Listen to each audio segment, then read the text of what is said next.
હરે. શ્રી સ્વામિનારાયણ હરે. શ્રી સ્વામિનારાયણ હરે. સંવત 1876 માગસરવદી ત્રીજને દિવસ શ્રીજી મહારાજ શ્રી ગંગા મધ્યે દાદા ખાચરના દરબારમાં વિરાજમાન હતા અને સર્વ શ્વેત વસ્ત્ર ધારણ કર્યા હતા અને પોતાના મુખારવિંદની આગળ સર્વ સાધુ તથા દેશ દેશના હરિભક્તની સભા ભરાઈને બેઠી હતી.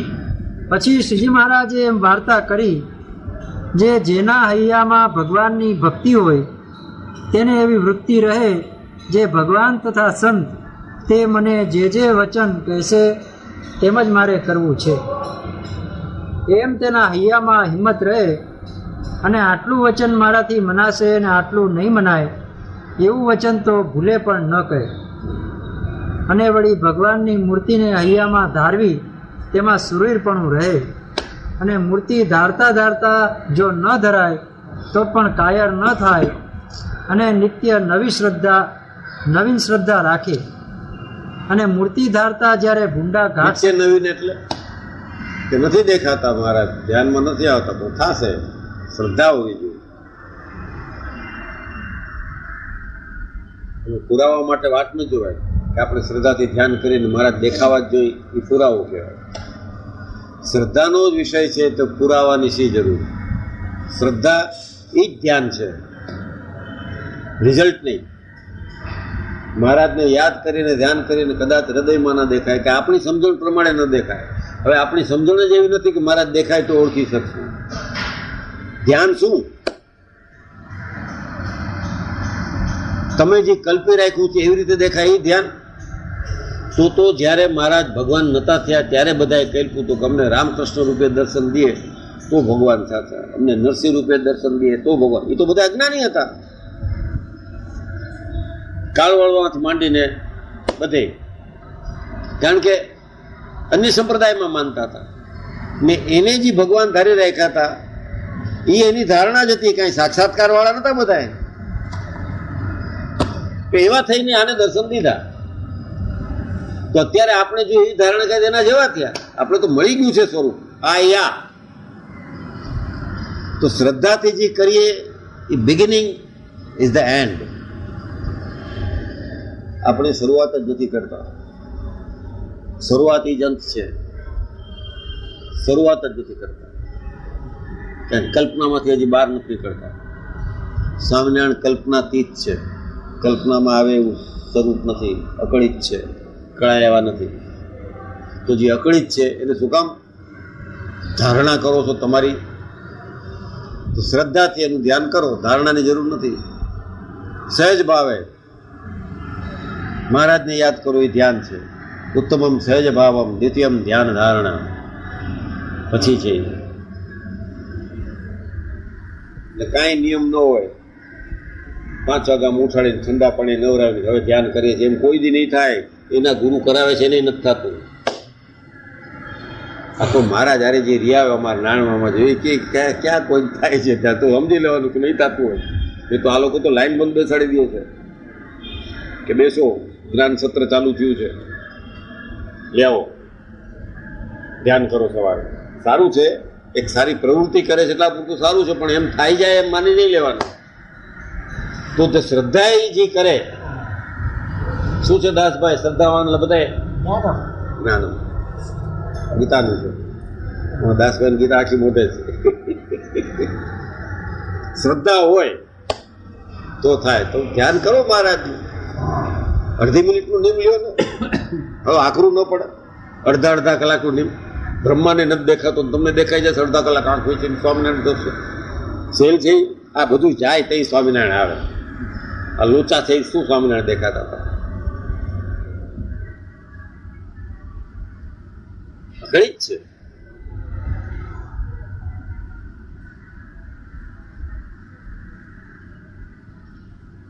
એમ મહારાજ કહે છે. 5 અને મૂર્તિ ધારતા ધારતા જો ન ધરાય તો પણ કાયર ન થાય અને નિત્ય નવીન શ્રદ્ધા રાખે.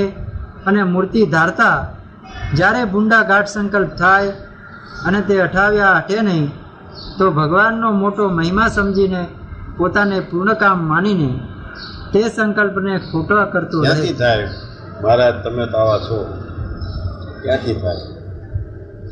ઝાકળનું બિંદુ હોય, જળબિંદુ, અવડો મોટો સૂર્ય, ઓલું જો એમ વિચારે કે શું કરું, તો કેદી આવે? તો સૂરજ તપે એ ભેગું ઝાકળ તો ઉડી જાય ને.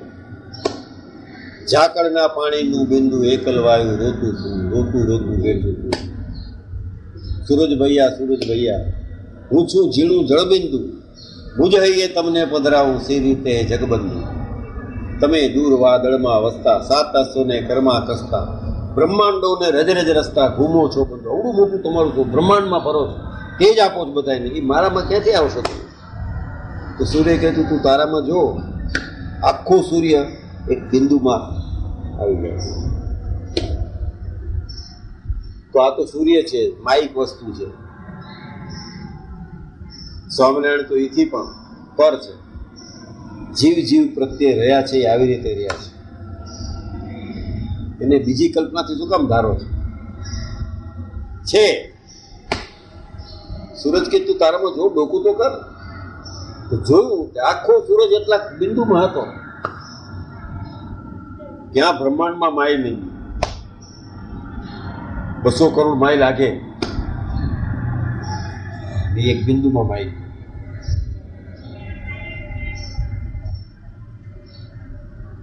આ જો એની સમજણો, એની મોટાઈ,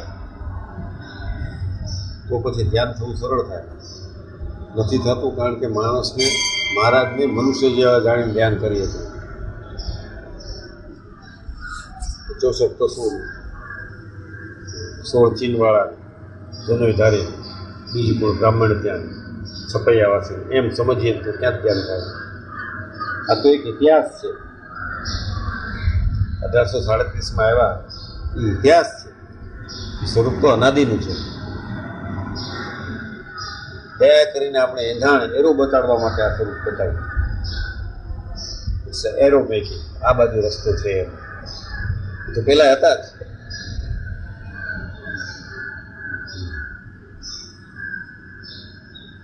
ભગવાનનો મોટો મહિમા સમજીને પોતાને પૂર્ણ કામ માનીને તે સંકલ્પને ખોટા કરતો રહે અને ભગવાનના સ્વરૂપને હૈયામાં ધારતો રહે. તે ધારતા 10 વર્ષ થાય અથવા 20 વર્ષ થાય અથવા 25 વર્ષ થાય અથવા 100 વર્ષ થાય, તો પણ કાયર થઈને ભગવાનના સ્વરૂપને ધારવું તે મૂકી દે નહીં. કેમ કે શ્રી કૃષ્ણ ભગવાને ગીતામાં કહ્યું છે, હરેક જન્મ સંસિદ્ધ તત્વો યાતિ બરાબર. કેટલાય જન્મ થઈ જાય, 100 વર્ષની ક્યાં વાત કરો છો?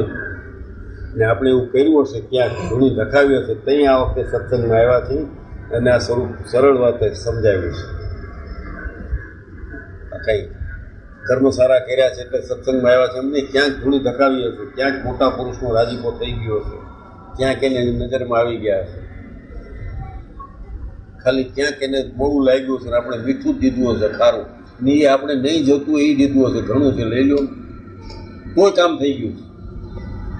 આપણું મૂકીને નથી દીધું, આપણું રાખીને એને દીધું હશે, તોય કામ થઈ ગયું છે. આવા એ દયાળુ છે. સ્વરૂપ એવું છે. મહારાજની સેવા બની આવે એટલે કેવી વાત છે એની કે એના સંતની કે મુક્તની. આપણેથી કાંઈક થઈ પડે, ઓહો, આ તો પ્રાપ્તિ શું છે હજી ભાનમાં નથી આવતું. આપણે આ લોકનું જ બધું પ્રાપ્ત સમજીએ છીએ. કયા પૂન કર્યા છે સત્સંગમાં જન્મમાં જોઈ ગયો ને, ક્યાંક થઈ ગયું હશે અજાણતા. આપણા પાસે મરચું વધારે હશે ત્યારે લીધું હશે કે લ્યો 5-7 મરચા છે, કિંમણ છે, તમે એક મરચું લ્યો. સુવાડ્યા હશે ભક્તિભાઈ ક્યારેક, એક સીટ કોઈ આવતું નથી યારે, એક સીટ એક્સ્ટ્રા છે, તમે સુઈ જાઓ. આમ કોકને આપીએ છે જગ્યા, આપણે નથી જોતી એટલે, તોય કામ થઈ જાય. એક ટિકિટ વધી પડી છે, કોઈક ભગવાનનો ભક્ત આવ્યો છે, એના પર ટિકિટ નથી કે ભાઈ આવી જા અમારી ટિકિટમાં બેસ, તોય કામ થઈ જાય. આવું ક્યાંક કર્યું છે આગલા જન્મમાં, અનેક જન્મ કૃષ્ણ કહે છે, આપણી વાત નથી, સિદ્ધ થાય છે. એમને એમ કાંઈ નથી થતું. રે. તે માટે એમને એમ ભગવાનને ધારતો રહે એવું જેને વર્તતું હોય તેને એકાંતિક ભક્ત કહીએ. એકાંતિક ભક્ત. ત્યારે કેમ કે છે ધર્મ જ્ઞાન વૈરાગ ને ભક્તિઓ એ એકાંતિક, ત્યારે કેવું વર્તું એ એકાંતિક. ક્યાંય બંધન નથી નાખ્યું મહારાજે, વિશાળ પ્રમાણમાં જ સમજાયું છે.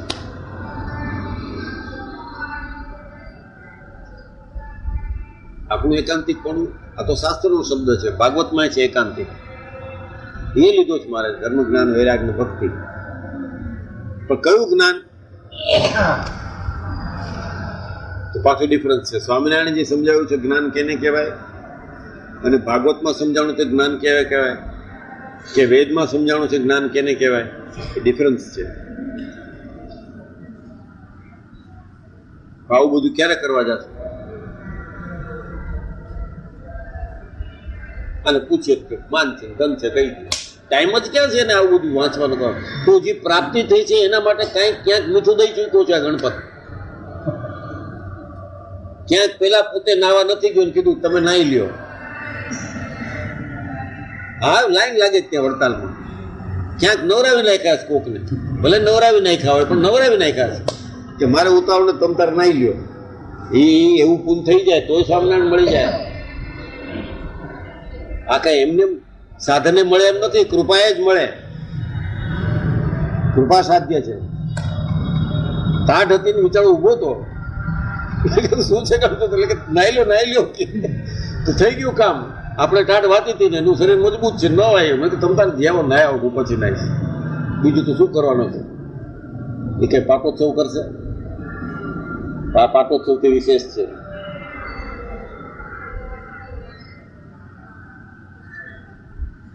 ભગવાન અને ભગવાનના ભક્તિ બની આવે એવી સેવા કરવી એ તો કોઈ દુર્લભ છે. આપણે ખબર ન હોય ને કામ થયા કરતું હોય. મહારાજે કોઈ પૂછ્યું, હરિભક્ત સારા હતા, આ મંદિર કરાવ્યા હતા વસોમાન બધે. એક બાઈ સમાધિવાળા હતા, તેને એને પૂછ્યું, આને બિચારા બાઈ તમે સમાધિ કરીને જાઓ છો, મહારાજને પૂછ્યા આવો તો ખરા કે ક્યારે તેડી જશે મને. ત્યાં એક ગામમાં ગયા. મહારાજ કે એને અમારું એક માળનું મંદિર કર્યું છે, અમે એની 7 માળની હવેલી કરીએ છીએ, અને કે સાતમો માળ ચણાવો બાકી છે, મહિનામાં થઈ રહેશે એટલે તેડો આવશું. હવે આ બધી પરિકલ્પના લાગે છે. આ મહારાજ તેડો આવે એ 7 માળની હવેલી છે. ત્યાં કઈ મકાન છે એનું 7મી માળે કોને રહેવા જવું છે? તો ડોસિયાએ કીધું કે મહારાજે આમ કીધું છે કે તૈયાર કરો જલ્દી. હવે પૂછવું જ નથી, પાછા ફેરવી નાખે એવા છે. તૈયાર થઈ ગયા. આવાય છે કે જલ્દી કરે છે. ને એક બીજો ભક્ત હતો, તેની બેન સમાધિ નિષ્ઠ હતી, કાનો ભક્ત. એને મહારાજ તેડવા આવ્યા તો ઓલી થયું આ છે હાળો વાસ નહીં, પાછો આમ જોવા મળી જશે. એટલે પોતે સમાધિ કરીને હારે ગઈ, ઠેઠ ધામમાં મૂક્યા ને પાછી દેહમાં આવી કે આળો વાસનિક પાછો આવશે. આ બધા ભક્તોના જ લક્ષણ છે. જેને મહારાજ તેડો આવે એ સવાસની કોઈ કેવી વાત છે. એમાં લગભગ 90% આવી જાય ગણપતરાય. પણ કોક એવું હોય એની બેન સમાધિ નથી કે આ છે આળો વાસનિક પાછો આવેલો આવશે ક્યાં. એટલે સમાધિ કહીને હારે ગયા, આગળ જા કે જલ્દી. હવે અટક. ત્યાં ગયા પછી કાંઈ ના આવવાનું મન થાય, વચમાં ક્યાં અટકી રહે. આવા આપણા ઈષ્ટદેવ છે. ચારે બાજુથી રક્ષા કરે છે. વાસનિકની આવી રક્ષા કરે છે. જેને આ લોકની મૃત્યુ લોકની વાસના છે એની રક્ષા કરે છે. કોક મારફત આમ તેમ અન્યથા કરતું. પોતે તેડવા ગયા તો ન સમજાવી શકે. બોલાને એ તો તું બેન કી માને એવું તો બેન હારે ગઈ, ત્યાં પાછો ન આવે ક્યાં. આ મોકો કેદી આવે? સ્વામિનારાયણ તેડવા આવ્યા અને ધામમાં તેડી જાય. આ બધા પરિમાણથી સ્વામિનારાયણ ઓળખવાના છે. એક એંગલથી જ્યાંથી જો ત્યાંથી સાકરનો ગાંગડો છે. કૃપા કૃપા કૃપા. અમે કોઈ સમજી ન શક્યા. ભાઈની વર્ષગાંઠ ઉજવી 75 વર્ષની, એને નામ આપ્યું કૃપા બ્રહ્મયજ્ઞ. એ બધાને એમ કે ઠીક થઈ જશે ઠીક થઈ જશે, પણ એની કૃપા કરીને બધા ઉપર કૃપા દ્રષ્ટિ કરવી હતી. ચંદન વરસાવી દેતા હજી વરસે છે ખૂબ કૃપા. આ જમાનામાં પાણી નથી વરસતા, અહીંયા ચંદન બધા ભેગા મારા પાસે છે, એકો એક લે આવે. આમાં તો લુગડા ઉપર પડ્યા છે, સીધા ડાયરેક્ટ ગામમાં ગયા પછી બધાય પાસે હજી પડે છે. હમણાં અમે ગયા જોયા, ચંદનની વૃષ્ટિ કરીને કૃપા સ્વામિનારાયણ કૃપા વર્ષાય. પોતાનું નામ બામ નથી, અડફટમાં આવી ગયા, કામ થઈ ગયું. એમાં વિશ્વાસ રાખવાનો તો થઈ જાય. મહારાજની મૂર્તિમાં રહીને જ બધી ક્રિયા કરતા હોય, મહારાજ રૂપ હોય, એની પછી પરીક્ષા ન લેવાય. અભણ થઈને વિજ્ઞાનની વાત કરવા માંડી